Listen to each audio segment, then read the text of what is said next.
आज व्हिडिओची सुरुवात सकाळपासून नाश्त्यापासून करते। रुद्रांसाठी छान असा शेवयांचा शिरा केला आणि तो खूप आवडीने खातो, कारण त्याला खूप आवडतो।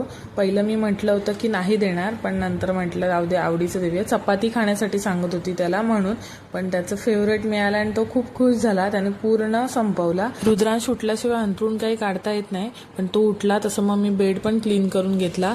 आणि आज खूप दिवसाने ऊन आलं होतं, मग म्हटलं मसालाची बरणी पण संपली आहे, मसाला बाजूला काढून बरणी पण धुवून टाकू आपण। मग ती बरणी धुतली आणि सुकत घातली।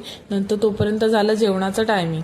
मग म्हटलं काय करावं, तर मग म्हटलं अख्खा मसूरची आमटी करावी। आणि ह्या आमटीसोबत रुद्रांशला बटाट्याची कापं किंवा बटाट्याची भजी आवडतात। मग मी पटकन बटाट्याची भजी केली आणि खाली गेली, कारण मला जास्वंदीची फुलं हवी होती, कारण मी हेअर ऑइल बनवणार होती।